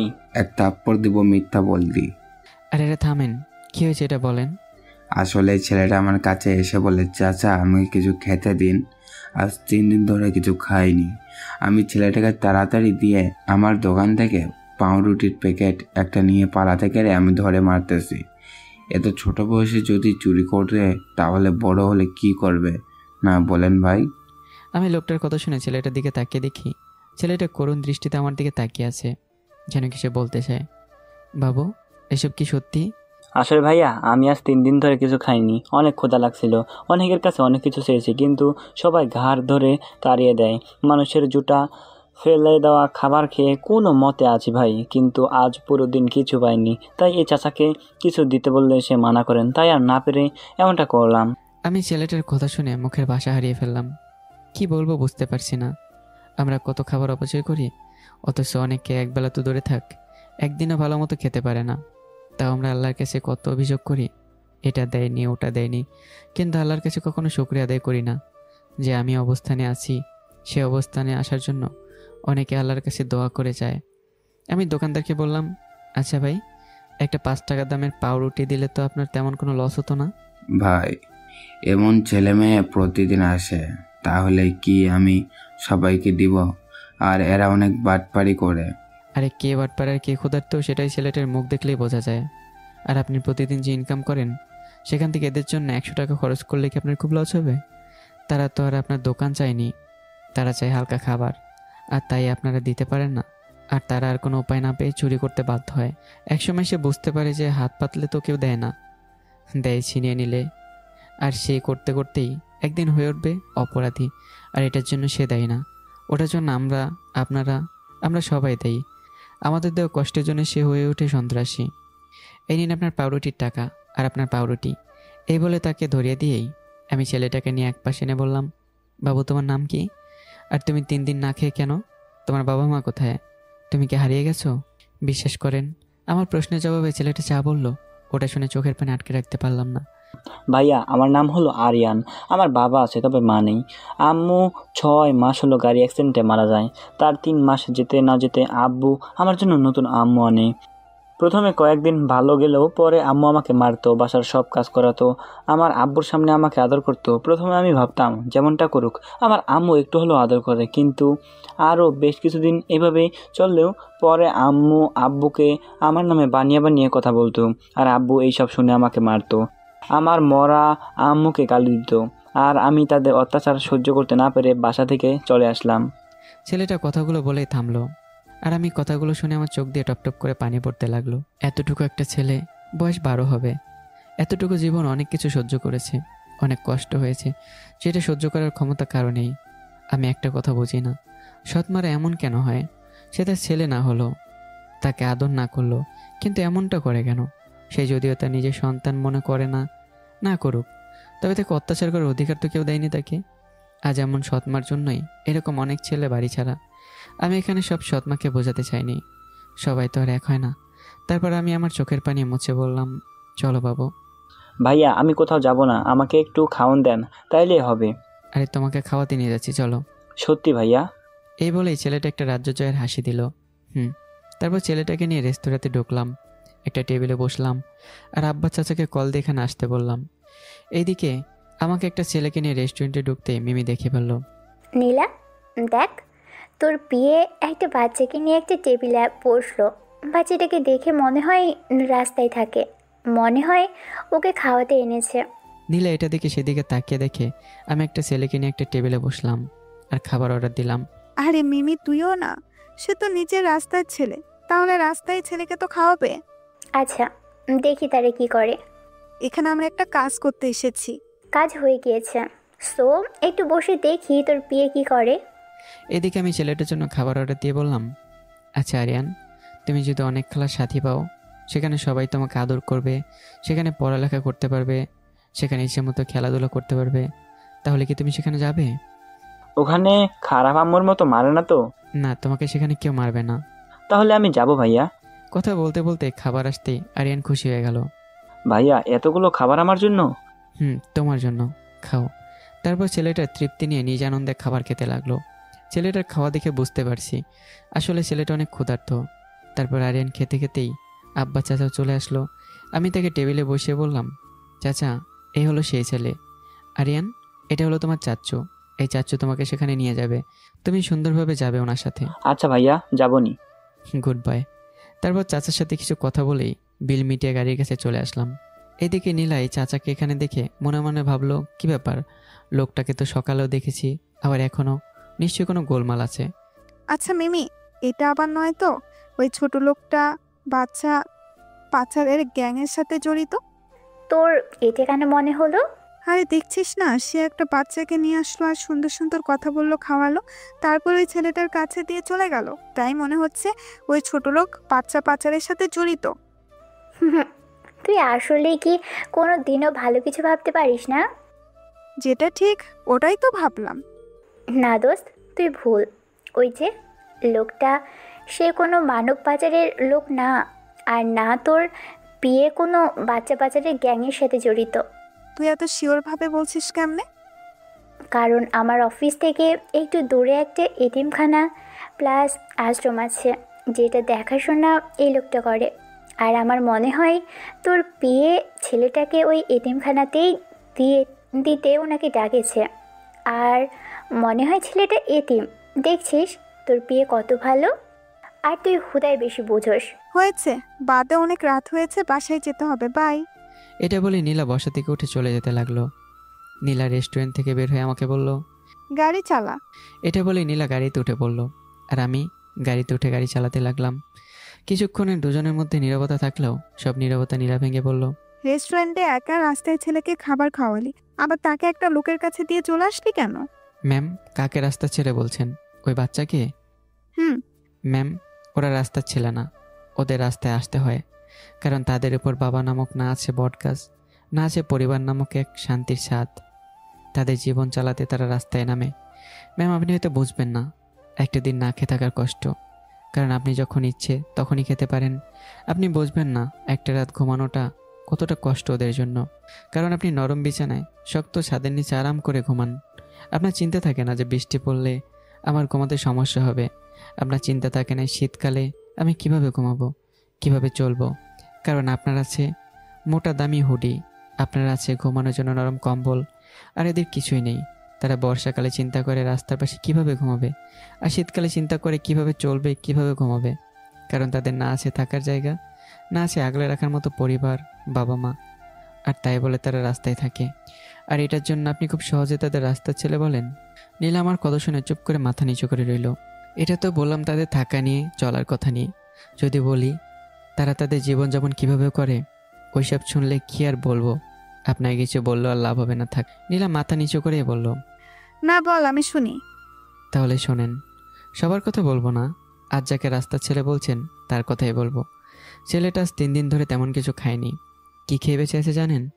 নীলা আমার দিকে করুণ দৃষ্টিতে তাকিয়ে নরম সুরে বলল, কি? পানি আর মানুষের ফেলে দেওয়া জোটা খাবার, যেটা খাওয়া একজন মানুষের জন্য অসম্ভব। ছেলেটা 3 দিন ধরে ভালো পেট পুড়ে খাওয়ার জন্য মানুষের কাছে কাছে গিয়ে হাত পেতেছে, কিন্তু আমরা মানুষের বড় স্বার্থপর। নিজের জন্য বা অহেতুক অনেক টাকা খরচ করি, কিন্তু এদের মতো কিছু বাচ্চা ছেলে তাদের ক্ষুধা নিবারণ করার জন্য হাত পাতলে 5টা টাকা দিতে পারে না। এতেই তাদের টাকা কমে যাবে। তাই ছেলেগুলো ক্ষুধা সহ্য করতে না পেরে রাস্তায় ফেলে দেওয়া খাবারগুলো। ব্যাস, আর বলিস না, আমি আর শুনতে পারবো না। নীলা ম্যাম আমাকে আর বলতে না দিয়ে কথাগুলো বলে। আমি ম্যামের কথা শুনে ম্যামের দিকে তাকিয়ে দেখি ম্যামের চোখে পানি চলে আসলো। আমি একটু মুচকে হাসি দিলাম আর বললাম, ম্যাম, সামান্য কিছু কথা শুনে চোখে পানি চলে আসলো, তাহলে পুরো কথা শুনলে কি করবেন? চুপচাপ গাড়ি চালা। আমি আর কিছু বললাম না, চুপচাপ গাড়ি চালাচ্ছি আর চোখে নীলার দিকে তাকাচ্ছি। আজকে নীলাকে দেখে সে আগের অহংকারী বা বদমেজাজি মেয়ে বলে মনে হচ্ছে না। মনে হচ্ছে আজকে নীলা একজন কোমল শান্ত হৃদয়ের মানুষ। সে বারবার তার হাত দিয়ে চোখের পানি মুছতে যাচ্ছে, তবে আটকে রাখতে পারছে না। কিছুক্ষণের মধ্যেই বাসায় চলে আসলাম। নীলা গাড়ি থেকে চুপচাপ নেমে বাসার ভিতর ঢুকে পড়লো, আর আমি গাড়ি গ্যারেজে রেখে বাসায় ঢুকে রুমে যেতে লাগলাম। রুমে এসে দেখি নীলা কোথাও নেই, মনে হয় ফ্রেশ হতে গিয়েছে। তাই আমি রুমে বসে ফোন টিপতে লাগলাম। তখনই ফোনে একটা কল আসলো। তাকে দেখে কালকে রাতে সে মেয়েটা। ফোন রিসিভ করলাম। কি সমস্যা আপনার? আমাকে কেন কল দিচ্ছেন? বারে, যাকে ভালোবাসি, যাকে বিয়ে করব, তার সাথে কথা বলবো না তো কার সাথে কথা বলবো শুনি? এই আপনি কে বলেন তো? আমি তোমার হবু বউ। দেখেন, ফাজলামো বাদ দেন, পরিচয় বলেন, না হলে আমি ব্লক দিব। সমস্যা নেই জান, একটা থেকে ব্লক দিবা, কিন্তু 100টা থেকে তো আর পারবে না। দেখুন, আজেবাজে চিন্তা বাদ দিন। আপনি যেটা চাচ্ছেন ওটা কখনো সম্ভব না, কারণ আমি বিবাহিত এবং আমার একটা ডাইনি বউ আছে। কি? যেটা বলছি এটা সত্যি। এখন থেকে আর বিরক্ত করবেন না। এই বলে ফোন কেটে দিয়ে সামনে তাকিয়ে দেখি নীলা আমার দিকে কেমন করে যেন তাকিয়ে আছে। হয়েছে আপনার কথা বলা? নীলার এমন কথা শুনে তো আমি অবাক। আচ্ছা, কোন দিক দিয়ে উঠলো? কি হলো? না, কথা বলা হয়েছে। তা কে ছিল মেয়েটা? জানি না, কাল থেকে বিরক্ত করছে। আপনি হাসেন কেন? তো হাসবো না? তোর যে চেহারা, তোকে করবে মেয়েরা বিরক্ত? আমার বিশ্বাস হয় না তোকে কোনো মেয়ে ফোন করে বিরক্ত করবে। নীলার কথায় কিছুটা রাগ হলেও আমি প্রকাশ না করে বললাম, আপনার এমনটা কেন মনে হলো? অনেক কারণে এমনটা মনে হলো। কি? এই যে আমি তোর বিয়ে করা বউ, কিন্তু না, তোকে পছন্দ করে না, তুই আমার স্বামী হওয়ার যোগ্য। আর না, তোকে আমি কখনো স্বামীর অধিকার দিয়েছি। আর তাই তুই আমাকে জেলাস ফিল করানোর জন্য আমাকে দেখিয়ে দেখিয়ে মেয়ের নাম করে ফোনে অহেতুক কথা বলছিস। আমার ঠেকা পড়ছে আমার বউকে হয়তো জেলাস ফিল করাতে। আপনার আমাকে পছন্দ করা লাগবে না, আমাকে স্বামী হিসেবে মানাও লাগবে না। আইন অনুযায়ী আমি আপনার স্বামী, আর আমি কিন্তু আপনার কাছ থেকে স্বামীর অধিকার জোর করে আদায় করে নিতে পারি। এতে আপনি আমার কিছুই করতে পারবেন না। তবে আমি কাপুরুষ নয় যে একটা মেয়ের অমতে আমি তার সাথে কিছু করব। আর যদি বলেন যোগ্যতা, এটা হলে একটা কথা শোনেন বউজান, যোগ্যতা দিয়ে কেউ জন্ম নেয় না, আর যোগ্য হয়ে কেউ কারো জীবনে আসেও না। যোগ্যতা নিজে তৈরি করতে হয় এবং যোগ্য হওয়ার সুযোগ দিতে হয়। আর কথা হলো আমাকে মেয়ে বিরক্ত করে কি না সেটা নিয়ে, এটা হলো আমি একটা কথা বলবো আপনাকে। কি? একটা মেয়ে আমাকে বিরক্ত করে নাকি করে না ওটা আমি আপনাকে নিজ থেকে বলিনি, আপনি আমাকে বলতে বাধ্য করেছেন, তাই বলেছি। এখন বিশ্বাস করা বা না করাটা আপনার বিষয়। এটা বলে আমি ফোন রেখে ফ্রেশ হয়ে চলে গেলাম। আর এদিকে নীলা আমার কথা শুনে কেমন যেন আবুল বনে গেল, আর আমার যাওয়ার দিকে এক দৃষ্টিতে তাকিয়ে থাকলো। যতক্ষণ আমি অষ্টমী ঢুকি ততক্ষণ। নীলা কিছুক্ষণ দাঁড়িয়ে থেকে যেখানে বিছানায় বসতে যাবে তখন একটা নোটিফিকেশন আওয়াজ শুনতে পেল, আর পাশে চোখ যেতে দেখে আমার ফোনে মেসেজ। নীলা কৌতূহলবশত মেসেজটা দেখার জন্য আমার ফোনটা হাতে নিল, আর মেসেজটা দেখে তার চোখ বড় বড় হয়ে গেল। নীলা মেসেজটা পড়ে মনে মনে বলল, তাহলে সত্যি বলছিল আহমদ? তবে বলতে হবে আহমদের কথা। ছেলেটা চাইলে এই মেয়ের সাথে প্রেম করতে পারত, কারণ আমি তাকে স্বামী হিসাবে মানি না। কিন্তু সে এটা না করে বলল সে বিবাহিত। আচ্ছা, এটা মাথায় ঢোকে না এই মেয়ে খোঁজ করে কেন জানলো না আহমেদ বিবাহিত? এই বলে নীলা ভাবতে লাগলো। তখনই মনে পড়ল তাদের তো বিয়ে পারিবারিকভাবে হয়েছে, কেউ জানে না। এটা মনে পড়তেই নীলা নিজের মাথায় নিজে থাপ্পড় দিয়ে বলল, তুইও না সব কিছু ভুলে যাস নীলা। আচ্ছা দেখি কে মেসেজটা দিচ্ছে। এটা বলে ফোনের স্ক্রিন খুলতে যাবে তখন থেকে ফোন লক করা। তাই নীলা মন খারাপ করে ফোনটা রেখে দেয়। তারপর সে নিচে চলে যায়। নিচে গিয়ে দেখে আম্মা একা বসে টিভি দেখছে। তাই নীলা সোজা আম্মুর পাশে গিয়ে বসে বলে, আম্মু কেমন আছো? আলহামদুলিল্লাহ ভালো। আজ অফিস কেমন কাটলো? ভালোই কাটছে। আচ্ছা আম্মু, আব্বুকে দেখছি না যে? তোমার আব্বু তো অফিসে কি কাজে যেন আটকে গেছে, মনে হয় এসে পড়বে। আব্বু এই বয়সে অফিস করে কেন? ওনার ছেলে তো এখন চাকরি করছে, তাহলে উনি আবার চাকরি করছে কেন? পাগলি মেয়ে, ওটা তুমি বুঝবে না। এভাবে নীলার আম্মু কথা বলছিল। তখনই কলিং বেল বেজে উঠল। তাই নীলাকে দরজা খুলে দিয়ে দেখে আব্বু দাঁড়িয়ে আছে। আব্বু আসসালামু আলাইকুম। ওয়ালাইকুম আসসালাম। অফিস থেকে কখন আসলা? অনেক আগে। আব্বু ভেতরে আসেন। বাইরে থাকবেন নাকি? আমার বৌমা তো বলছে না, তাই ভেতরে যাচ্ছি না। হয়েছে, আর ঢং না করে রুমে গিয়ে ফ্রেশ হয়ে আসো। নীলার মাথায় হাত দিয়ে যেতে যেতেই বলল, যাচ্ছি, তোমাকে আর বলতে হবে না। এটা বলে আব্বু হনহন করে চলে গেল। এইদিকে আমি অনেক আগে থেকেই নীলা, আম্মু আর আব্বুর কথাবার্তা উপর থেকে শুনছিলাম, আর মনে মনে বলছিলাম আসলে নারী অনেক সুন্দর অভিনয় করে, অভিনয়ের জন্য নারী সেরা। এই ডাইনি পেতনি কত সুন্দর করে আমার আব্বু আম্মুর সাথে কথা বলে, আর আমার সাথে বারুদের মতো কথা আর রাক্ষসের মতো আচরণ। এটাই বলে আমি রুমে চলে এলাম। কিছুক্ষণ পরে নিচ থেকে খাবার খেতে ডাকলে আমি খাবার খেতে চলে গেলাম। খাবার টেবিলে বসে চুপচাপ খাবার খেতে লাগলাম। তখন আব্বু বলে, আহমেদ, তোর সাথে আমার কিছু কথা আছে, খাবার শেষ করে রুমে আয়। আচ্ছা বাবা, আসবনি। তখনই নীলা বলে উঠল, আচ্ছা বাবা, আপনি চাকরির ছেড়ে দিলে কেমন হয়? না মানে আপনার বয়স হয়েছে, এখন আপনার রেস্ট করার সময়, আর আপনি তা না করে চাকরি করছেন। আর তাছাড়া আহমেদ তো চাকরি করছে, তাহলে আপনারা চাকরি করার কি প্রয়োজন? নীলার কথা শুনে নীলার দিকে চোখ বড় বড় করে তাকিয়ে মনে মনে বললাম, এই ডাইনির বাচ্চা আমার জীবনের 12টা বাজালি, এখন কি আমার ব্যবসার 12টা বাজাতে আসছিস? রুহি আমার এমন চাহনি দেখে আমার কানে কানে আস্তে করে বলল, ভাইয়া এমনভাবে তাকানোর জায়গা অনেক আছে, তবে এমনভাবে তাকানোর জায়গা এটা না। এখানে বাবা মা আছে দেখ। ওর এমন কথা শুনে ওর দিকে রাগে দৃষ্টিতে তাকালাম। মারবে এক থাপ্পড়, বেশি কথা না বলে খা। সত্যি কথা বললেই গায়ে লাগে। হ্যাঁ, মুখ বাঁকিয়ে খেতে লাগলো। এদিকে নীলার জবাবে আব্বু একটা মুচকি হাসি দিয়ে বলল, আরে মা, ছোট থেকেই কাজ করে বড় হয়েছি, তাই ঘরে বসে থাকতে ভালো লাগে না, এই জন্য কাজ করি। তাই বলে এই বয়সে? আরে বয়স আর হলো কই, এখনো তো দাদাই হতে পারলাম না। আগে দাদা হয়নি, তারপর না হয় চাকরি ছেড়ে দিয়ে নাতি নাতনি পালমু। আব্বুর কথা শুনে নীলা লজ্জা পেল, আর কিছু না বলে চুপচাপ খেতে লাগলো। আমি খাবার শেষ করে রুমে গিয়ে বিছানাতে শুয়ে ফোন নিলাম। এই বিছানা আমার, অথচ এখন এক কুত্তির জন্য এই বিছানায় ঘুমাতে পারি না। ইচ্ছে করে লাথি দিয়ে বিছানা থেকে ফেলে দিয়ে আমি এখানে ঘুমাই, কিন্তু কপাল আমার হয়েছে পোড়া, তাই তো পারছি না। এইসব ভাবতে ভাবতে ফোন ওপেন করতে একটা মেসেজ ভেসে উঠলো। মেসেজটা ছিল এমন, ওই কলিজা সোনা বাবু, তুমি ওকে মিথ্যা বললা কেন? আমি তো খোঁজ নিয়ে দেখেছি তোমার এখনো বিয়ে হয়নি। আমি মেয়েটার মেসেজ দেখে বললাম, আমার বিয়ে পারিবারিকভাবে হয়েছে, তাই আপনি কিছু জানতে পারেননি। তাছাড়া আমি বিবাহিত না হলেও আপনার প্রপোজাল অ্যাকসেপ্ট করব না, কারণ আপনাকে আমি চিনি না, আর আমার সাথে যোগাযোগ করার চেষ্টাও করবেন না, বাই। এটা বলে নাম্বারটা ব্লক করে দিলাম। তারপর শোয়া থেকে উঠে বাবার রুমে চলে গেলাম। আহমদ, তুই এসেছিস? এসেছি। এখন বলো কি জন্য ডেকেছ?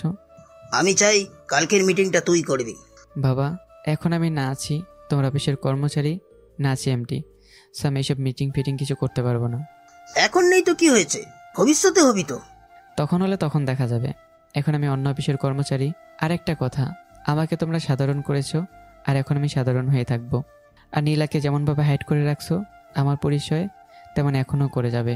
কিন্তু বাবা, যার জন্য এত কিছু করলাম সে তো এখন তোর বউ, তাহলে এমনটা আর কিসের জন্য? আমি যা বলছি তাই হবে, তোমার অফিস তুমি সামলাও। এটা বলে আমি রুম থেকে বের হয়ে চলে গেলাম। রুমে গিয়ে দেখি নীলা পায়ের উপর পা তুলে সামনে ফাইল দুটো রেখে বসে বসে ফোন টিপছে। তখনই নীলা পা নামিয়ে বলতে লাগলো, তুই এসেছিস? না, আমি ভূত। বেশি কথা বলবি তো থাপ্পড় দিয়ে দাঁত ফেলে দিব। কি বলবেন বলেন। এত ভাবনিস কেন? তুই মাইন না খাওয়া পর্যন্ত কি তোর ওই থোবড়াটা বন্ধ হবে না? নীলার এমন রাগী কথা শুনে দোগালে হাত দিয়ে মনে মনে বললাম, আসলে নিজেদের বাচ্চা তোর কি শিক্ষা হবে না, খালি থোবড়া বালাস। নীলা আমার কাণ্ড থেকে একটা হাসি দিয়ে বলল, এখন লেদা বাচ্চার মতো গালে হাত না রেখে এই ফাইলটা কমপ্লিট কর। কি এখন ফাইল? এখন তো ঘুমানোর সময়। বেশি কথা না বলে যেটা বললাম ওইটা কর, আর একটু বাড়াবাড়ি করলে আর একটা ফাইল আছে ওইটা দিয়ে দিব নে। আর কিছু না বলে ফাইল নিয়ে সোজা সোফায় বসে কাজ করতে লাগলাম। পাগলও নিজের ভালো বোঝে, আর আমাকে পাগলে কামড় দিছে নাকি? হুদায় কথা বলে নিজের ঘুমের 12টা বাজালাম। নীলা আমার কাণ্ড দেখে আমার দিকে তাকিয়ে মুচকে হাসি দিল, আর কিছুক্ষণ চুপচাপ থেকে আমার কাজ দেখতে লাগলো। তখনই নীলার কিছু একটা মনে পড়তে নীলা বলে উঠলো, এই তোর ফোনটা দে তো। আমি কাজ বাদ দিয়ে নীলার দিকে তাকালাম। আপনি আমার ফোন নিয়ে কি করবেন? বেশি কথা বলছিস তুই, ফোন দিবি নাকি ফাইল আরেকটা দিমু? এই না দিচ্ছি। এটাই বলে আমি ফোনটা দিয়ে আবার আসতে যাব, তখনই পিছন থেকে নীলা বলল, ওই নক কে খুলে দিবে? Oh sorry. এই বলে লক খুলে দিয়ে আবার নিজের জায়গায় এসে কাজে লেগে পড়লাম। এদিকে নীলা আমার ফোন পেয়ে প্রথমে চলে গেল কল লিস্টে, সেখানে কি তেমন কিছু না পেয়ে চলে গেল হোয়াটসঅ্যাপে, সেখানেও কিছু না পেয়ে নীলা মনে মনে বলল, কিরে একটু আগে তো দেখলাম ওই মেয়ের মেসেজটা, তাহলে এখন কই গেল? বুঝছি, হারামিটা ডিলিট করে দিছে। তারপর আরও কিছুক্ষণ আমার ফোন দেখে আমাকে বলে, ওই তোর ফোন নিয়ে যা। আমি আর বেশি কিছু না বলে ফোনটা নিতে চলে গেলাম। আমি যখনই নীলার হাত থেকে ফোনটা নিয়ে আসতে যাব, তখনই নীলার সাথে আমার হাতের হালকা স্পর্শ হয়। এতে আমি ভয় পেয়ে যাই। যখনই সরি বলতে যাব, তখনই আমার ফোনটা বেজে উঠল। আমি ফোনের দিকে তাকিয়ে দেখি অচেনা নাম্বার, তাই কল কেটে দিয়ে নিজের জায়গায় চলে আসতে লাগলাম। তখনই আবারও কল আসলো ওই নাম্বার থেকে। আমি এবারও কল কাটতে গেলে নীলা বলল, কল কাটছিস কেন? রিসিভ কর। আননোন নাম্বার, তাই কেটে দিচ্ছি। তোকে ধরতে বলছি, তুই ধর আর লাউড স্পিকারে দে। আমি আর কিছু না বলেই ফোন রিসিভ করে লাউড স্পিকারে দিলে ওপাশ থেকে বলে উঠল, ওই কলিজা, আমারে তুমি ব্লক করে কি মনে করছো? তোমার লাইফ থেকে বের করে দিতে পারবা?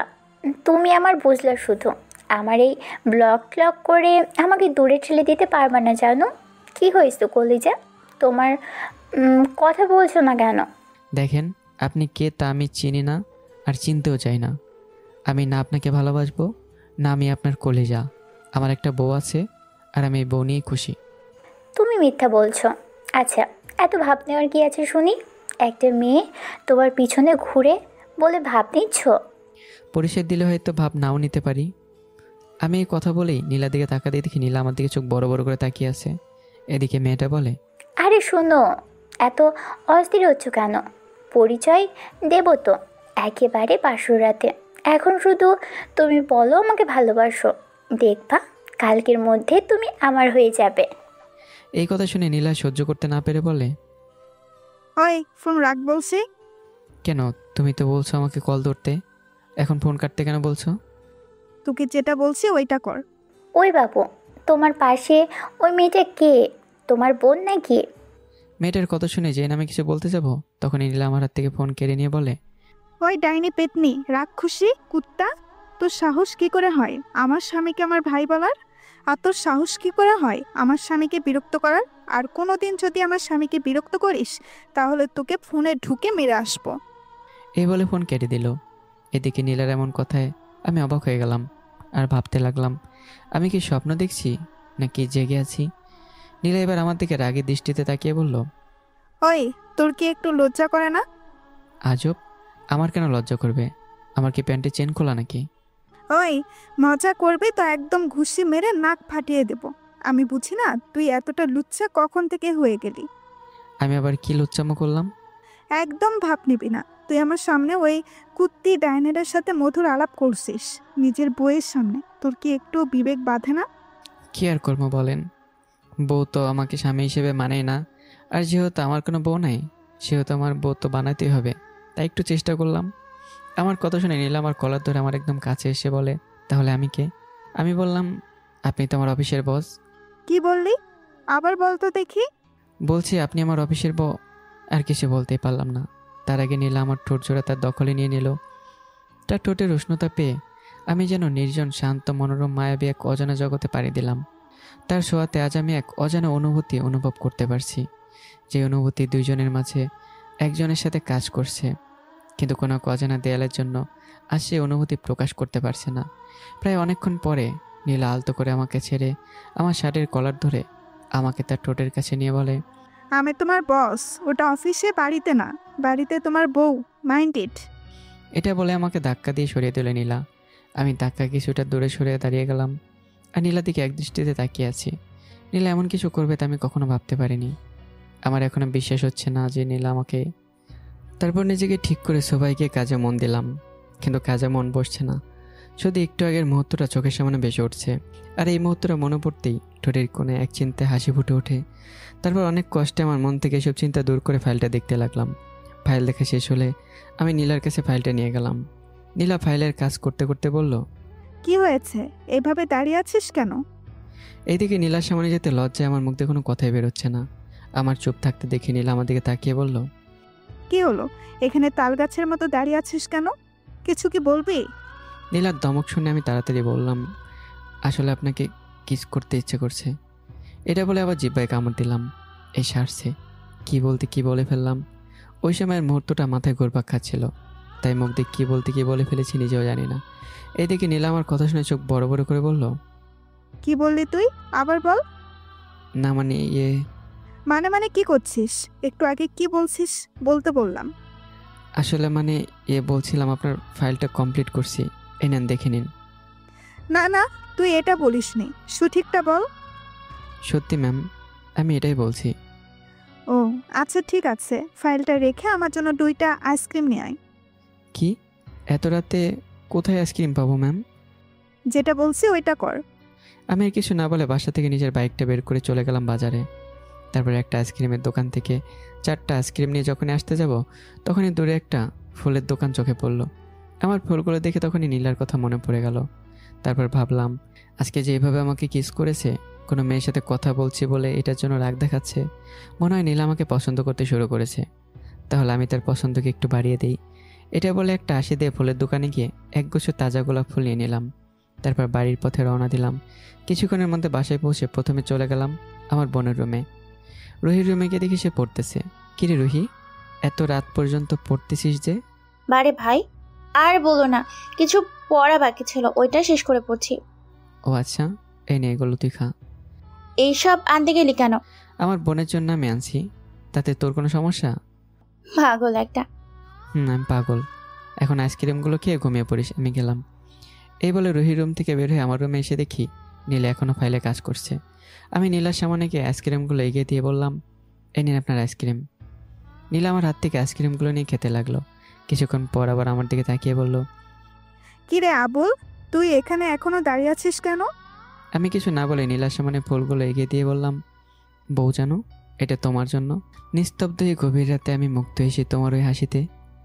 এই লাল গোলাপের সুগন্ধে তোমার হাসি ফুটবে ওই লালচে মিষ্টি ঠোঁটেতে। তুমি যদি নিতে আমার এই ফুল, আমি উজাড় করে দিতাম আমার এই হতভাগা মন। তুমি যদি দাও আমাকে সারা জীবন থাকার অধিকার, ছাড়বো না তোমার হাত দুটো আর। কি গো আমার বউজান, থাকবো তো আমার? আমি কথাটা বলে শেষ করি নীলা দিয়ে খুশি মনে তাকিয়ে আছি। নীলা আমার এমন প্রবোধ শুনে মুখের কোণে একটা হাসি দিয়ে আমার কাছ থেকে ফুলগুলো নিতে নিতে বলল, আজ হঠাৎ এমনটা করার মানে? হঠাৎ করে তোমাকে ইচ্ছে করে প্রতিদিন ফুল দিতে, কিন্তু সাহসে দেয় না আমার এই মন।